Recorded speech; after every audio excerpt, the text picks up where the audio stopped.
In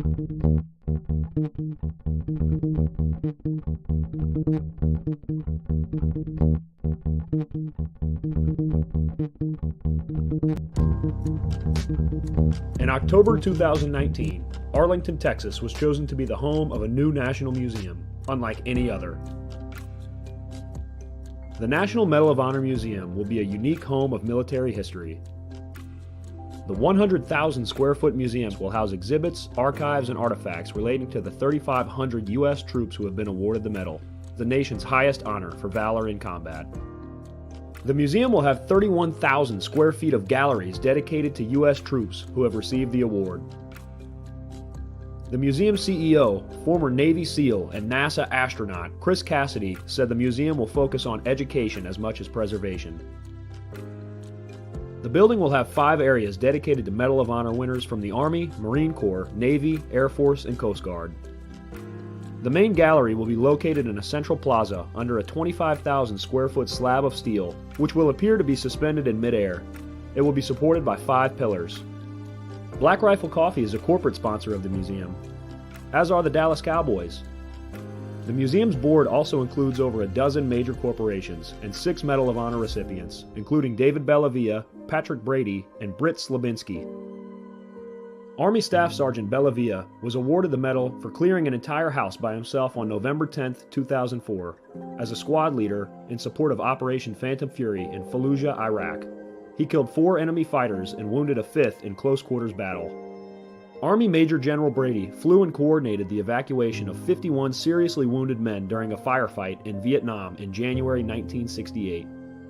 Slabinski, a Navy SEAL chief and team leader, led a rescue team of SEALs during Operation Anaconda in Afghanistan in March 2002. Slabinski and his team flew to a mountaintop ambush site to rescue Petty Officer First Class Neil Roberts, who had fallen from the back of a helicopter. Slabinski led the team through almost constant combat against an entrenched Taliban force. Along with the board members, former presidents Jimmy Carter, Bill Clinton, George W. Bush, and Barack Obama serve as honorary directors. The museum is expected to open to the public in late 2024.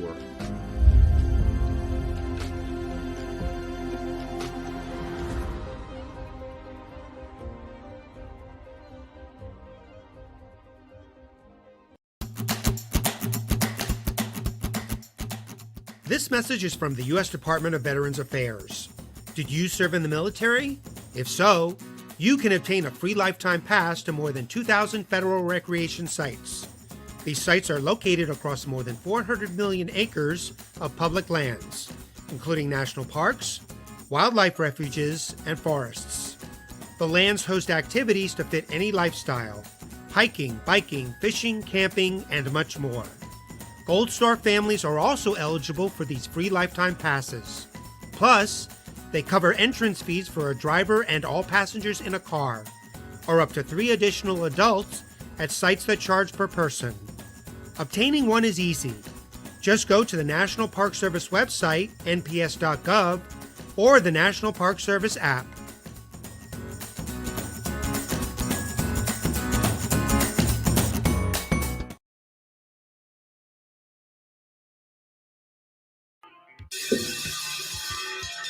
All right. Welcome back. MisFitNation. We are a show founded by a veteran and hosted by 2 veterans and a military spouse. Our mission is to get people to tell their story to the world. If you're an author, share your tips with MisFitNation. If you're a musician or actor, our audience needs to know how they too can get into the business. Coaches, we love our coaches. Come on and share some of your tips with the Misfit Nation to help them become better versions of themselves. If you're a corporate leader or an entrepreneur, come on and share how you did it and how hard you have fought for success. If you're a veteran, first responder, or Gold Star family, we would love to have you come on and just share your story with the Misfit Nation. We always have time for you. If you're feeling down, alone, or starting to see the darkness, stop. Think about those who are around you. You are not alone. You will be missed. If you feel like your problems will be a burden to those in your inner circle or are embarrassed, dial 988. If you are a veteran, take option 1. We need you to keep pushing forward. Don't make a permanent solution to a temporary problem. If you're a new listener, welcome to the Misfit Nation. Be sure to subscribe to our show on your favorite podcast apps and also on our YouTube channel at @Misfit Nation. Subscribe and click the bell to keep you up to date with our latest episodes and all of our news. You can also find us on Heroes Media Group and About Face Radio. Now, let's get to the show.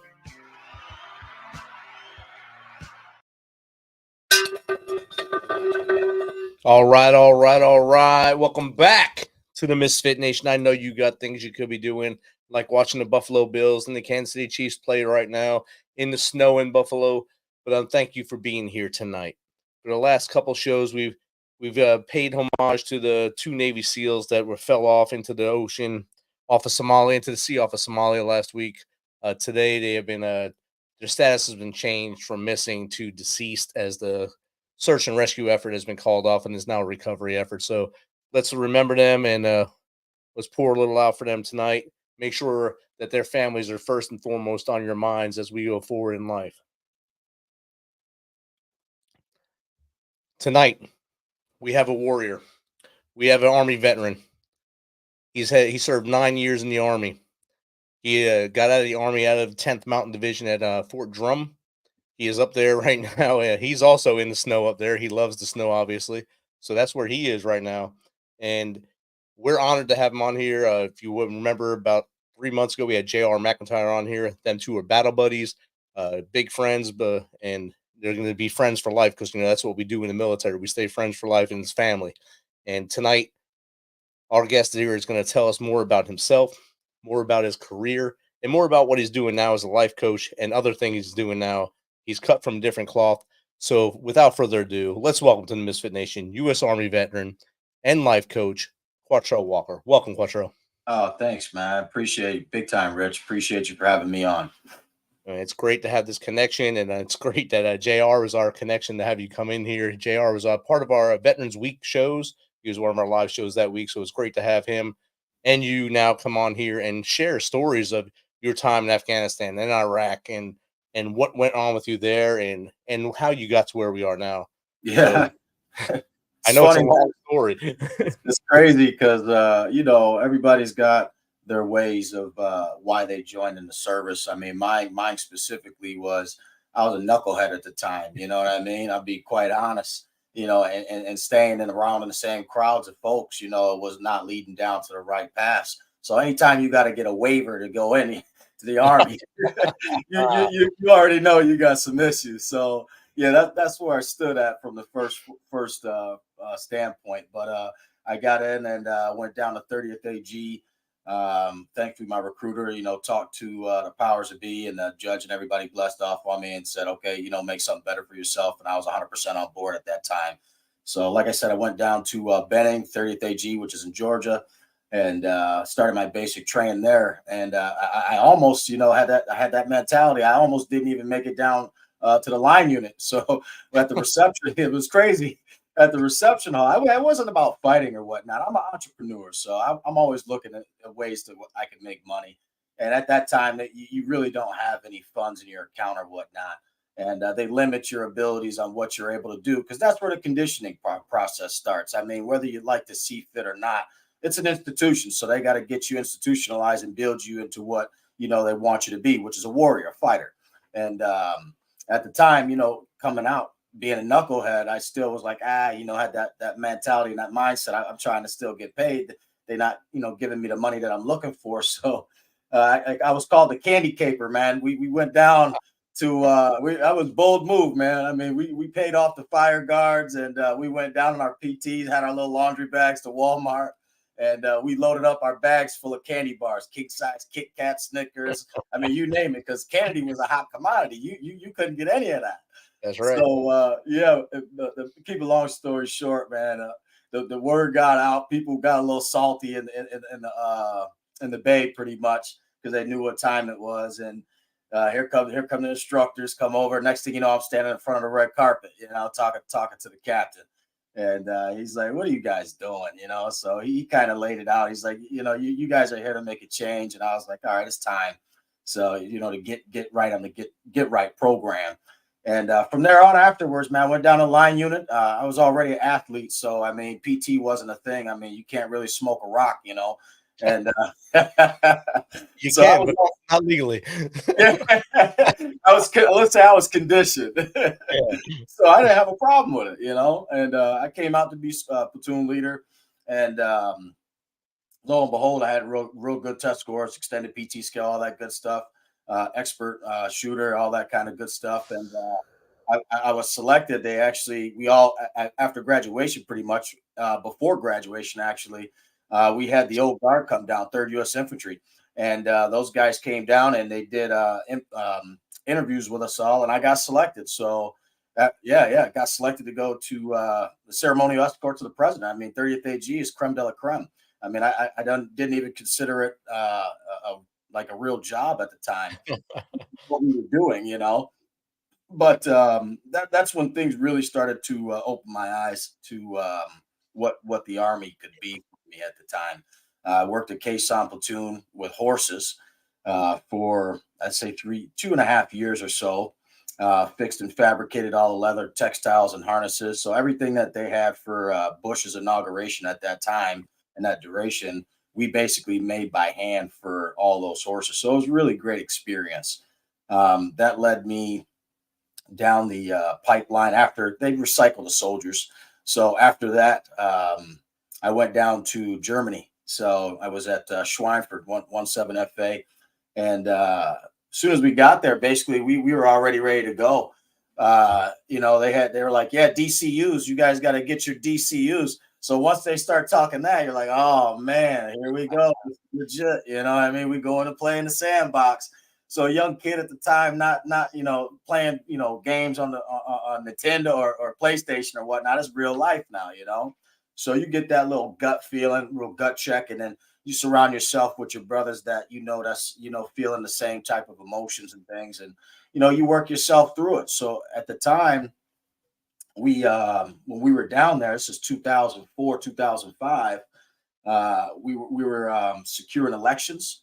That was one of the big things that we did. They for the people down there is to let them have a right to say to vote. That went over smoothly, but one thing you can't take away from is the heat, man. I can always remember, coming off that bird, the C-130, C-17, and it's like opening an oven door, man. I mean, I'll tell you real quick. I mean, just a funny side note. I mean, guys that were looking to get chaptered out of the Army because they were overweight, man, you gave those guys 2 weeks with all that IBE gear on the back, rucksack and everything. The boys dropped weight real quick. They came back a different man. So it was real interesting, man. But the feats of war, I mean, you go through a lot of stuff, man. So I mean, every day or every other day, we had something going on.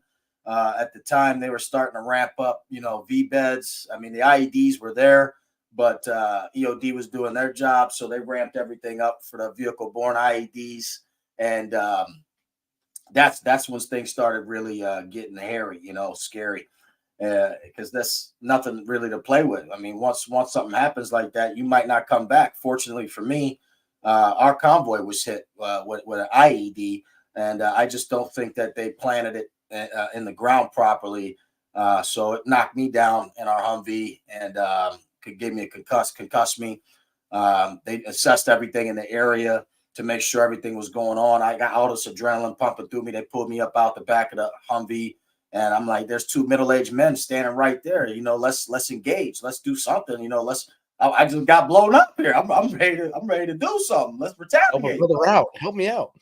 And but Geneva Conventions, man, we weren't able to really do anything. So I mean, that's the laws apply, and the rules engagement of war. I mean, there's still things that you have to do, but we really couldn't do. But when it came time for mission, and how vehicles are coming up in your convoy. If we're going to convoy speed and we have vehicles come in, we would go ahead and, shoot to 50 and let them know, hey, you need to back up. So, I mean, it was a lot of stuff that, you get to see over there. I lost a lot of good friends over there, man. I mean, that's the hard part. I mean, you're talking young guys, man, like, I'm 46. I mean, these guys, 18 years old, never even got to really live a life, 19 years old. You know, God rest Curtis Wooten, man. He's number one guy, man, with us, part of our crew, and it's just sad to see this, you know, stuff happening the way things, you know, happen. It's just to know that you're really, to be personally, I love the military, man, but to me, you are a pawn in the game, man. It's if you get a bigger picture and a light bulb comes on, you are just a moving piece that's there to do a job, and you're expendable. I mean, at the end of the day, you're expendable. So it's just sad to say it, but that's just the reality of it, you know. It But definitely is. And once we, I guess, come to terms with that, as you, I mean, that what you didn't get out after that first tour. You went again. You went back to Afghanistan. right, You understood that automatically that I'm here because someone above us is doing this. Puppet right, master, and 100%. I'm out there to do my job to make sure this guy over here to my right, this girl over here to my left, we're all coming home. And I Right, got to make sure my battle buddies come home, my sisters and brothers come home. It doesn't matter what they're doing, but it's in your head. Hey, we're doing this because some dude or dudette is making a policy change based on X or based on Y. And yeah, it doesn't matter to us in our hearts or in our heads. It matters to us who's right next to us. And that's all that matters once we go outside the wire. And I think you understood that after you got blown up, you injured your lower back, L5, S1, right? that's right, So that's some bad stuff right there. Because if either one of those go fully gone, you're not walking no more, at all. and you're in a wheelchair, and you're going home in a wheelchair, and then now your family holds that burden. Right, So right, you have that in your head as well. So damn, I'm hurt, but I'm a hard head because at that time you're a young man, you're an old guy now. I mean, you're an old hat now. I'm not gonna say old man, you're an old hat now, but you're a young dude right there. I can't. I'm not gonna quit now. This is just a band-aid. I can put a band-aid on it and keep moving. And a lot of people just don't understand that that's what we all do. We put that band-aid on and we keep moving. just take a Motrin, you'll be all right. Take a Motrin Motrin and 800, you'll be Benadryl. You're good. Motrin and Benadryl. Yeah, but I mean, at the time, it's just a great experience, man. I mean, working with the people, I mean, those people are so nice, man. You just get a newfound perspective on what you have here in the States versus what these people have over in third world countries, man. I mean, because literally, it's nothing, man. I mean, it's real sad. It's really eye opening. You know, it makes you really appreciate what we have in the States, honestly. So, I mean, at the time of the administration when we were there, we didn't have any up armor, so we're sandbagging our vehicles down. Here we are putting daggone steel plates on everything. I mean, we're trying to do anything and everything we can do because these guys now are ramping up, you know, their attacks. So it's crazy what we were doing. Yeah, we called it ghetto armor. I was with Yeah, Big that's Red One. We exactly called everything ghetto armor. Whatever you can weld onto a Humvee, you did without breaking the axle. that's exactly right. That's how you made it through life right there. So That's exactly right. we had to do what we had to. Fabricators were our gods. Yes, yes. Oh, everybody was in the motor pool trying to fab up. Yeah. Figure something new out besides a Kevlar blanket that wasn't Yeah. working at that point. Yeah. So I mean, I took myself I got out of there, and I said, "Well, I'm going to go home, you know, to the closest base, which was Fort Drum." And when I actually got over to Drum, no, to my surprise, I mean, they're like, "Hey, guess what? We're going to Afghanistan." So I'm like, "Okay, time out for a second. Give me a timeout." I said, "You know, there's such thing as dwell time, okay?" I mean, that means you can't go in a certain amount of time after you just came off of 18-month deployment, you know. So you got to sit back and relax and get yourself right. But at the time, I'm like, yeah, let's go. You know, let's go ahead and do it. Soldiers out there, and I want to be with my guys. So that's what it was about. I could have stayed back on rear D, but I was not. No, not. Didn't want to do rear D. I know what rear D is about. So I was trying to go. Right. Now I didn't want to babysit, so I wanted to go out. And yeah, Afghanistan, man. I mean, it's just two different concepts of the world. I mean, you're going from a desert environment into a mountainous environment. I mean, we had a lot of rollovers with vehicles off the side of mountains and things like that because it's really tight and narrow. And where we were at, they didn't have any American force presence. We were Korengal Cop. I mean, there's movies up there and on Netflix, Operation Restrepo, that actually depict, you know, what that was all about during that time. And it was no joke. I mean, every day you're getting mortared or you're getting rockets coming in. So, I mean, just trying to hit the FOBs. We weren't on any big bases. This is just an outpost pretty much, you know? So, I mean, just you were cop right or FOB Asadabad. Yeah. I went there, after I got wounded. I got wounded in 2012 in Kunar. Mhm. We ran all the way. Our advisor team ran units all the way up into Asadabad. Okay, so yeah, that's where I was at. I flew up there and we got there, and you're in a bowl. And Yeah. as soon as you land, you look up, it's like, man, we're gonna die today because this is Yes. horrible. I mean, the only Listen, thing protecting us is us. That's it. that's And it. it was bad. Yeah. I mean, it was literally like you said, a fishbowl because there's nothing but mountains around you. We Yep. had the Peshawar River that separated us, and then the Pakistani mountains right there. And these guys are not stupid; they're shooting rockets over from the other side of the mountains over where Pakistan's at. You know, coming to hit our FOB. You know, but it's always nice to see the Apaches and the A-10s come in and do their job, man. So that's something you can never take, for granted when you got air support and Yes. those powers to be to make sure you knock down the bad guys, trying to do you harm and your brothers and sisters. So, but it was definitely an experience, man. I mean, after that, I said, okay, I was a warrior that, said I'm not a malingerer, so it was time to, hang the boots up. Once I wasn't able to do the things that I was able to do as a leader for soldiers, I said it's time to go. So retired out of the service and then started working on 10 Mountain at the G4 shop, as a logistician there, and senior logistician there, running all the moving pieces on drum at the divisional level. And I loved every aspect of it. But, I said to myself, I'm still feeling like I'm in the suit. You know what I mean? I'm in a civilian attire.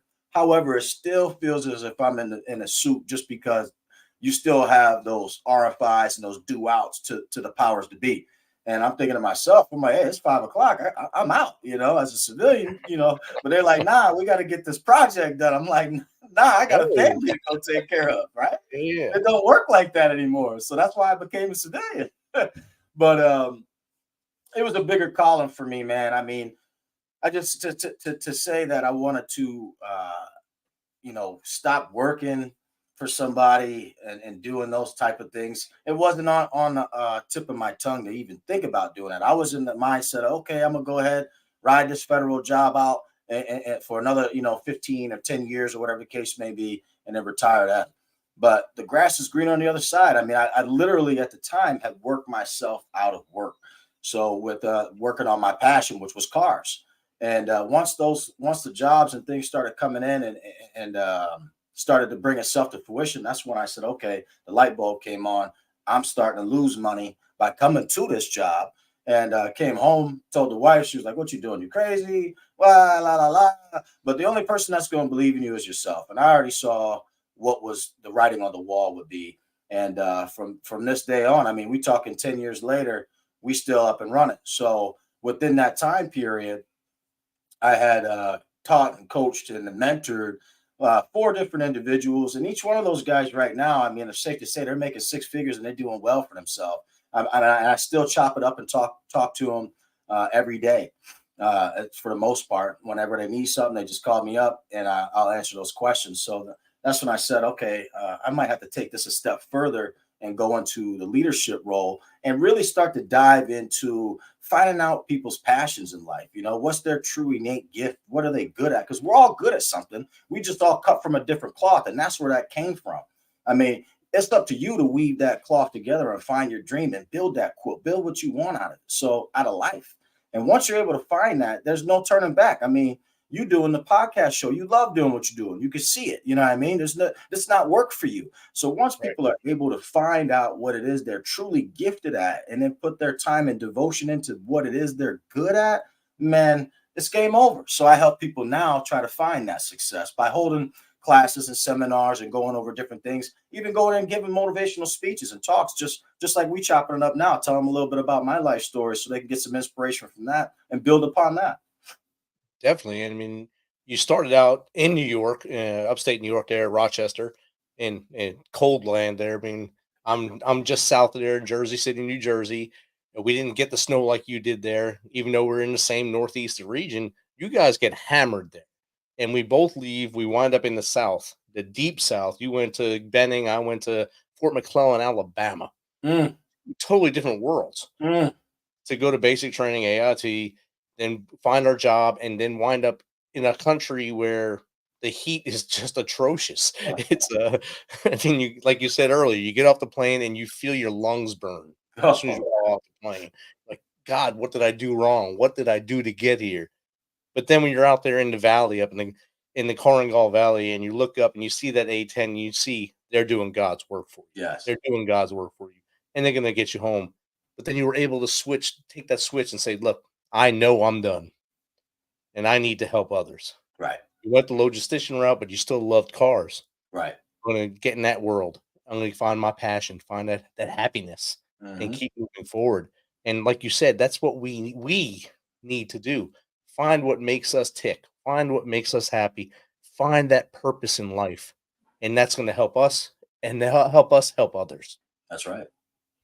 100%, man. A lot of things that I believe, honestly, is that people get, distracted. It's called complacency, man. Once you fall into complacency of the just over broke mentality of getting that check at Friday, everything is gone for you. You just put all your dreams aside because that salary that they paying you for that, I'm a slave wages. You know what I mean? You got to Yeah, break that chain of being enslaved and actually do what you want to do. I'm telling it like it is because that's yes. 100% realism.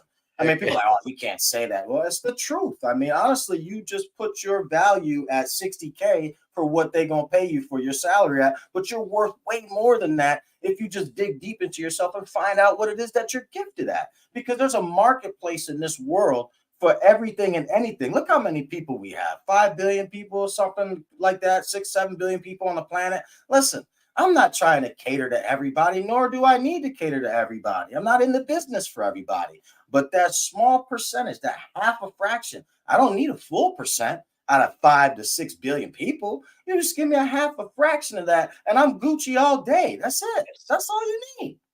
100%. And I tell people all the time with this show, you said I have the passion for. I love doing this show. I love meeting new people like yourself, Quatrell. It's great to have you on here. But if me and you chatting here affects one person, affects one dude, one dudette, and makes their day tomorrow better, me and you were just successful because 100%. we just saved somebody from doing something they should not be doing. Yes. Yes. I mean, the biggest thing I like to take away is procrastination. Like, if the thing is that you got to do something that you always had in the back of your mind of wanting to do it, then just shift yourself 1 degree. Listen, if you change 1 degree each day by changing that habit, bro, you're gonna look at yourself in a year and see a whole new different person.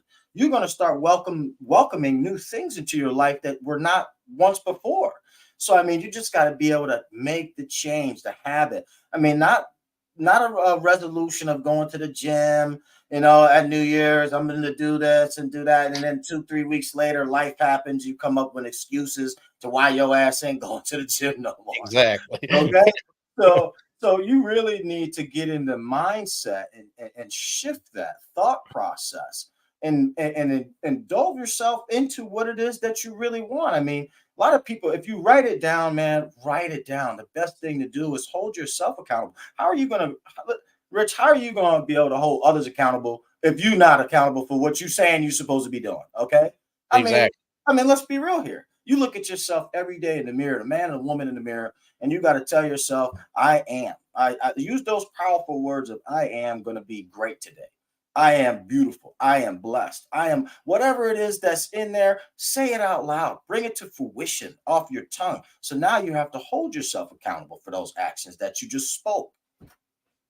Exactly. And you go back to the movie The Help when Mm, the lady is telling the young girl to say what's important to her. I am important. I am beautiful. I am smart. And that exactly like you just said right now. You have to do that. You wake up in the morning. I tell my wife all the time. I wake up in the morning. I piss excellence. I right. wake up and I piss excellence. And then I put my pants on one leg at a time, just like everyone else in this world. There it is. No one's different. We all put our pants on one leg at a time, and we run out that door. You Mhm. stack those victories every day, and that's how we rock out.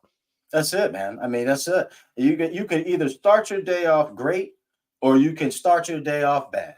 It's the first Exactly. things that come out your mouth. And the thing is, statistics have said that most people either have a heart attack or have some type of problems when it comes to Mondays, because that's when they got to go back to work on Monday. And sometimes if you're in a job that you hate going to, it's toxic leadership, the boss is always down on you and you don't want to be going there, and you already have health problems and this and that, and then you got people chastising you at work, man, it's a bad mix, man. It's not good for your health.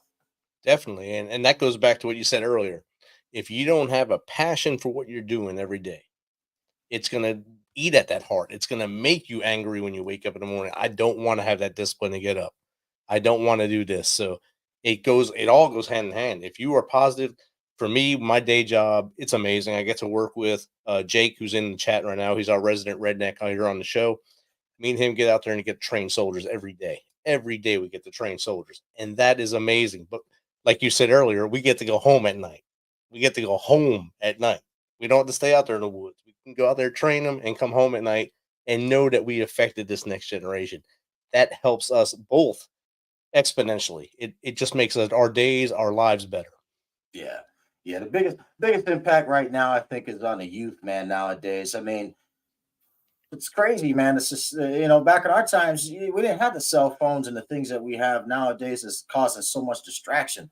So, I mean, I think it's a real service to impact the youth and let them know how valuable they are and what they can actually add, their contributions. Just because they're, I'm talking in the age range of 16, 15, teenagers in that, age range, they still have great, valuable insights. But the problem is a lot of us don't want to listen to what they have to offer. You don't know anything at 16 or whatever. But instead of it's too young. There's no such thing, man. Let's just go. Instead of placing the stigma on them as being, okay, you're too young. Well, let's formulate a game plan. Okay, let me hear what you're talking about, and let's brainstorm on how we can actually get to what you're saying. Is it possible? Can we get to do what you're talking about, and then build upon that? That's how you build future leaders for success, man. Definitely, and we learned that in the military. You learn that you got to build those below you to take your place. That's it. My job isn't to be this guy who's going to lead you forever and keep you down here. My job is to make you pass me and become the next leader and build the next generation. And that's what we need to do with our youth that are in, especially the age group you said, 15 through 18, 15, 16, 17, 18. And you go into those schools, and maybe like for you as a life coach, a speaker, you go in there and you motivate them. You tell them what you went through, how you made that change, how you had to go before the judge to get in the military. That'll make them laugh because, oh man, I'm in that same boat. Right. But dang, young man, I can make you awesome. I can make you amazing. If you do this, this, and this, if you start looking forward instead of looking back, you can be amazing. Yeah, that's the thing that hurts a lot of people is that you get to past that always catches up. You're never moving ahead in life if you're always looking back, man. What you did back then was a learning experience. Yes. You might have took an L over it, but guess what? Don't be insane with that mind of saying, oh, I'm just going to keep perpetuating that. That's all I'm good for. That's this, that's that. Get rid of that. I mean, let's look forward and create something that's new. No matter what you did back then, learn from that. Exactly. Don't dwell on anything that you had a shortcoming at. Right. Every day you're going to trip. Every single day of your life, you're going to trip up. If you let that trip up keep you down, you're going to stay down. You'll never get back up. If that one little thing makes you swirl into that toilet, you're never going to come up. You have to keep fighting until you come out on top. I think we all want to be winners, man. At society, everybody gets a damn trophy, okay? And that's a shame. I mean, the only way that you're going to be able to live life is to learn how to fail. We didn't come up, just walking. We had to get our balance, learn, okay, this motor movement does this. So now I fell down, I got to do this. We didn't just start running out the womb. I mean, let's be honest with ourselves. We took failures in life. And people just nowadays don't want to let people fail. Everybody's not a winner. You gotta lose so you can learn. And you gotta learn what you're good at. Right. You're not going to be good at what the box says you're good at. You have to be good at something that makes you a purposeful human, to make yourself move forward and do great things for everyone, not just for you, for everyone in your society. That's it. I was outside the box when I was in high school. Probably earlier than that, because I really wasn't paying much attention to what they had to tell me. But now people are like, oh man, I'm interested now, outside the box concept. Definitely, you got to get outside that box, and that's something. Another thing, I mean, I never heard that term until I was in the military. You got to live outside that box. Of course, you do. Yes, you do. You have to learn outside that box. That I didn't know it was actually involved in life, but here we are. But we both learned that same sentiment, the same thing to go forward. We got some questions in the chat here, Quatrell. So, Jake, our resident redneck, asked you any advice for a young man or lady joining the army today. Yeah, I think if you're going into the service today, you want to be career minded. I mean, you just don't want to go in there and base it off of your scores and then let them tell you, okay, this is what you're qualified for. We all don't wear that suit forever. As much as you want to think that you're going to be wearing the uniform forever, there's going to be a time and a day that comes where you're going to have to get out. So when that time comes, you want to make sure that the skills you went into the Army for are transferable into the civilian sector. So therefore, it makes the process that much more easier for you to transition over, because now you have an outstanding resume that you can take to an HR rep if you're going in a service for HR. If you're going to be a logistician, so you can move pieces and parts for warehouses and major corporations or whatnot. So, I mean, just really look at it into what it is that you want to do for your profession in the military and with being outside of the military. So everything is easier for you. That's the best I can give to you. So you're not just running around and don't have a game plan.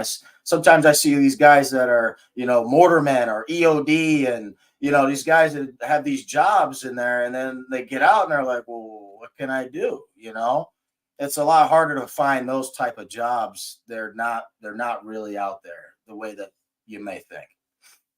It's funny you mentioned EOD. Jake, our resident redneck, is a Hurt Locker veteran. He is an EOD guy. So he's right now rubbing his hair because that's what EOD guys do. They have the perfect hair, beautiful. He's like, hey, he said EOD, that's awesome. That's true. That's the facts. Yes, it is. Christine Darrow, she asks, I get overwhelmed with work easily.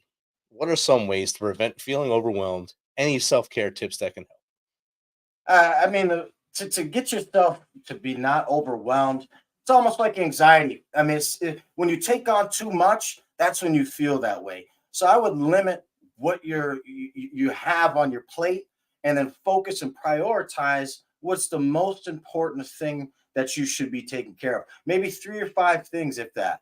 And then once those tasks are done, you can say, okay, let me move on to the next step. But you just don't want to encompass yourself with too much, because then that brings on stress. Then you start not liking the job. You start not, feeling, happy about what you're doing because you got too much on your shoulders. I mean, you could also bring in outside help, someone else that could come in, teammates, Army, prior service guy. We always had a battle buddy, somebody that we could rely on or go to, if we ever needed help or some time of need. So you never want to be scared to reach out for help. I'm always ready to help people, man. That's what I love doing. Part of the military, part of my lifestyle, and especially teaching, coaching, and mentoring. So if you want to link up, we can definitely link up and talk a little bit more. Definitely. And don't ever let work overwhelm you. If work is overwhelming you and the pressure of work is getting to you, Christine, I suggest this, just a quick suggestion. You know what you are good at. You know what value you bring to an organization. To find the organization that values you and find your purpose and get there. And then you'll wake up every day and go to work and say, I'm not overwhelmed. I'm underwhelmed because they're not giving me enough to do for this organization. 1,000%. I agree. Sometimes it's not easy. I mean, especially for entrepreneurs. Everybody's situation is different. So when you're on the job, it's definitely different. But when you're an entrepreneur and you have to hold yourself accountable, I mean, you really got to dig deep in the trenches, to keep yourself motivated and say that you can. I can't's not a part of my vocabulary. So always say you can, and then find a solution to how you can get the problem solved and how you can get it done. Definitely, 100%. Find ways to make things better and do your best to do it. And don't become if you're overwhelmed, take a step back and look in. It's the only way you can make it through life. My brother asked on here, no question for you, Quatrell, but for me, how did the watermelon moonshine come out? The watermelon moonshine came out amazing, and it will be on the market here soon. Ooh. Okay. Some side hustle shuffle right there. Yeah, okay. I have a lot of side hustles going ever since COVID. COVID made me do a lot of things crazy. So I learned to flavor moonshine. I think I've been told I'm pretty good at it, and I try to stay with that. Hey, I cannot complain. Best one I had was some apple pie moonshine, boy. I tell you, woo.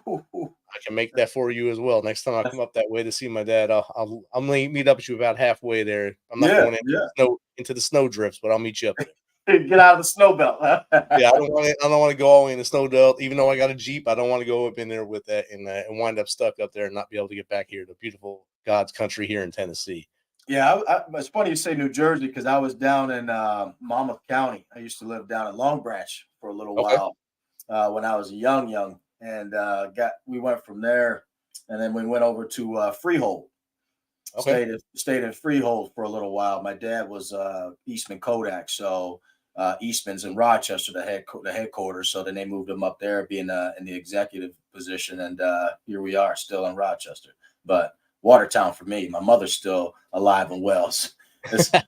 Sometimes I wish I was down a little further. My brother's in Maryland, so he's 6 to 8 hours. When I get the 2-hour phone call, hey, can you come fix this? Yeah, but it's all good. You got one mother, so you got to take care of her with many blessings. So I don't mind.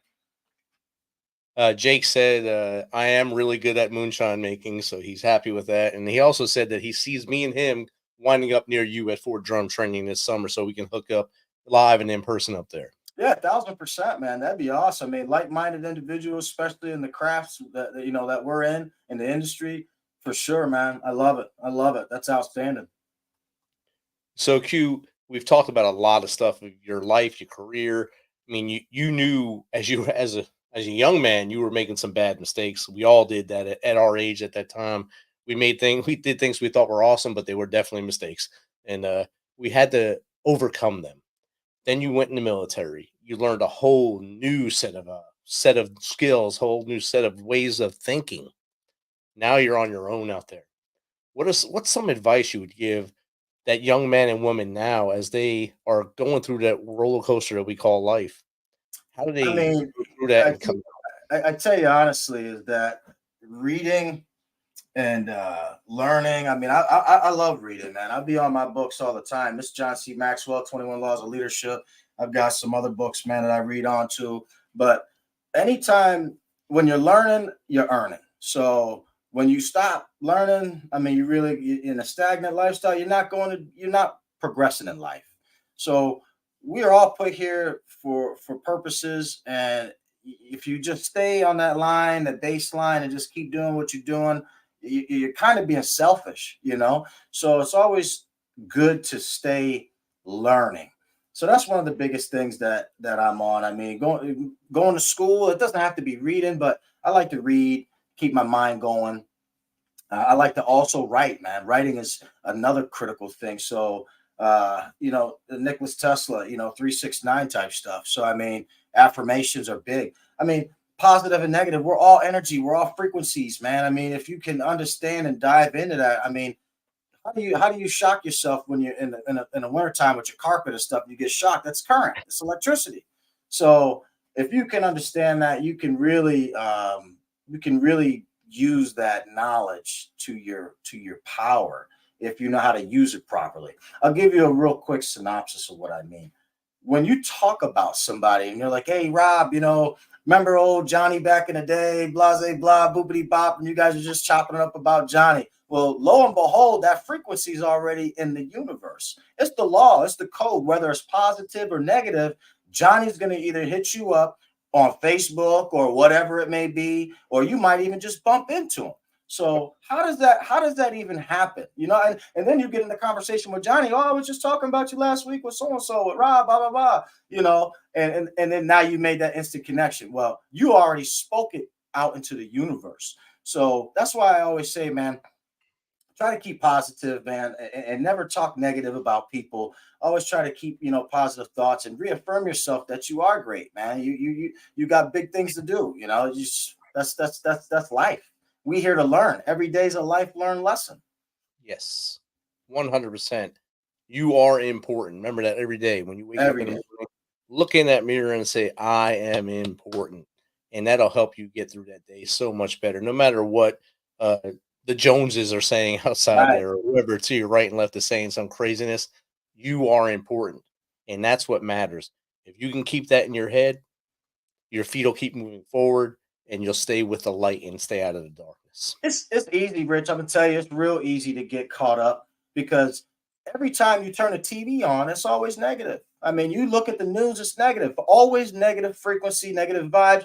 I never watch the news because there's no good news on. I mean, maybe at the last minute they'll be like, oh well, so and so was saved from whatever, you know what I mean? But the whole rest of the damn news was bad. Yes. I try to stay off the negative side, man. I mean, just what you ingest every day. If you're around, look at the circle of people you're around. If you got a negative nanny and they always bitching and complaining about something, like distance yourself from that because that's gonna rub off on you, but you might not even know, but it is. It'll rub off on you one ways or another. It's gonna come to you, you know. So disassociate yourself with people that are not looking for excellence, people that are not looking to to be successful. You know, you don't need to be, oh man, I went over and heard about so-and-so and Susie. And that's I'll tell you real quick, that's one of the big things is that getting out of that job. Because you see yourself around the coffee machine, people talk about their weekend, and now you got to listen to Billy Bob's girlfriend cheating on him or whatever the case may be. I don't care about that. I'm not the shrink. I'm just coming to do my job, you know? Keep that negative stuff to yourself. But it's easy for us to focus on negative instead of looking at yourself and talking about positive. Look at yourself in the mirror and say something positive. Can you say 5 good positive things about yourself? It's easier for you to come up with something that's negative. Or I'm not good at this. Well, I know I'm not good at that. Well, I know I can't write cursive, you know? Many can't write cursive right now, so it's not even taught anymore. I don't think it's even taught anymore. But no. You hit the nail on the head there. Watching the news will destroy you, and it'll not just destroy you, but it'll destroy relationships you have because it's telling you what to think. If you watch the talking heads and they're letting them decide what you think, you will not be a happy person. You will not be happy. You'll just listen to what they say, and that's truth to you because that's all you watch. I went home to New Jersey right before Christmas, and my dad watches the news religiously because he's 83 years old. That's what he does. He watches the news. He watches The Price is Right and all the crap shows during the day. And I sit there with him, and I don't understand why he's watching, and I try to blank it out, and I hear it. I'm like, and I'm getting angry. So I walk out, and I get a drink of water, and I come back in. He's still watching, and he's getting angry at it. And so let's go get lunch. Let's get away from this. Let's watch sports. Let's watch a cartoon or something. Anything that makes you laugh, makes you happy, makes you do something that is not what they're telling you to do. In the last, probably 8, 10 years, 12 years probably, the news has told us to hate each other. It has told us constantly to hate each other. When President Obama was in the office, they told us to hate him because he was X. When President Trump was in office, hate him because he's X. Now, President Biden, you can hate him for all kinds of reasons and because he's X. But they're telling you what to do. If you listen to them and don't actually do your own research, the reason why behind it, then you're going to be in that rope and that little hook, line, and sinker all day long. You need to break away, read, like you said, read books, research, learn more every day, learn something new every day, and you'll be a happier person. 1,000%, man. There's too much going on in the world, man. I mean, I'm not a fear monger, but there's a lot of stuff going on, man. And if you're not happy within, I mean, you need to get right. I'm gonna just say that because tomorrow ain't never promised. I mean, they got some stuff going down in the world, man. So I mean, just be thankful for what you have and surround yourself with the positive light that you can shine off and give to yourself and others. There's a lot of stuff going on in the world. That's all I'm telling you, man. 100%. I don't like watching it out there, but it's out there. So we on the brink right there, on the tip. And all we can do right now from where we are, I mean, we're both veterans now, so we sit on the bench now. We're kind of on the bench, itching to get in, coach. Let me in, coach. And we know we're too broke to get in there. We know we're too old to get in there. Listen, real quick, Rich. My wife, we go to commissary, right? I was like, I'm gonna give me a whole bunch of these MREs, right? Oh so, man, I'm like MREs. I was like, listen, they good for you. Just you can eat them anytime. I said, trust me, if stuff go down, we good to go. they're good for 12 years. We're Right? good. I mean, now now guys are going to jail now for the experimental MREs because they're not supposed to be taken off out of the field. If you don't eat them, they stay there. Yeah, so they're they're getting in trouble for that right now for just trying to try them outside of that.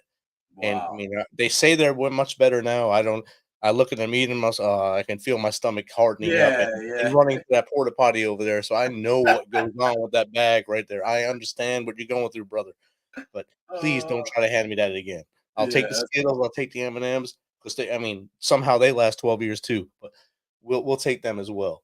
That was bad, man. These fallout shelters, everything. So it's crazy, man. I'm like, what the hell going on now?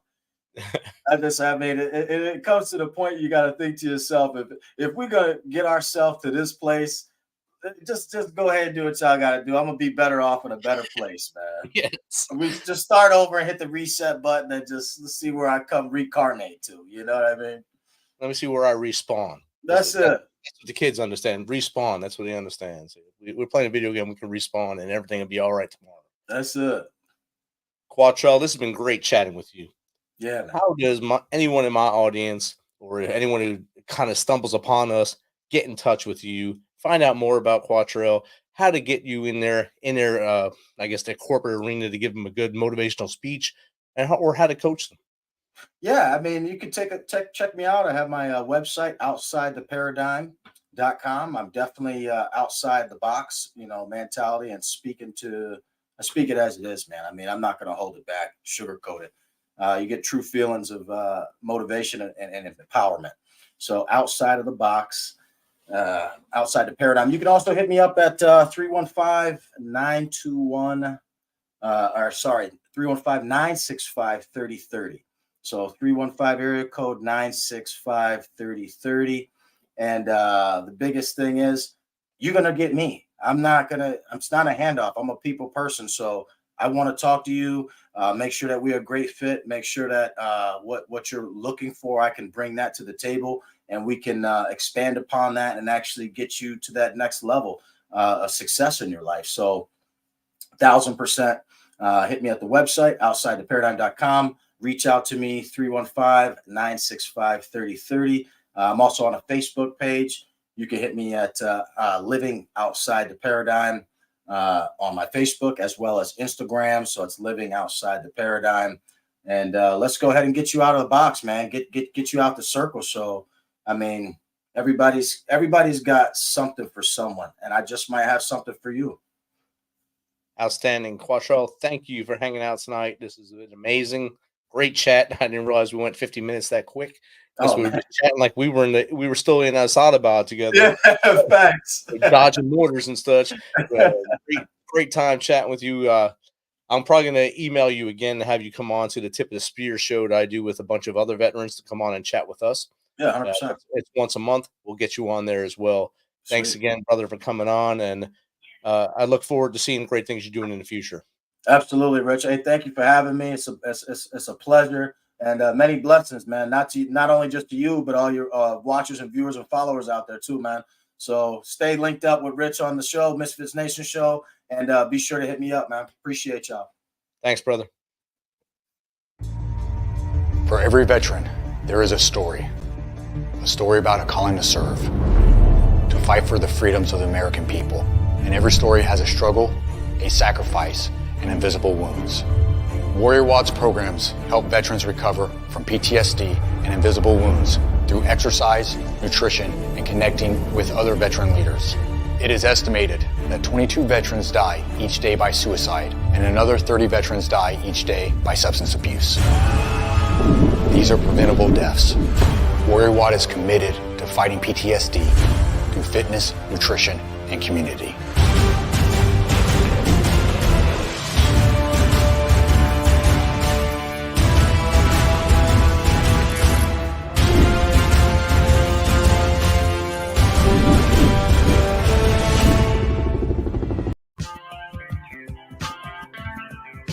Thanks for checking us out and being a part of the Misfit Nation. Don't forget to visit our website at themisfitnation.com. That's themisfitnation.com. Check out all of our past episodes and get some of that great Misfit Nation gear. As always, Be humble, stay hungry, and keep hustling. Because we are MisFitNation. MisFitNation. MisFitNation. MisFitNation.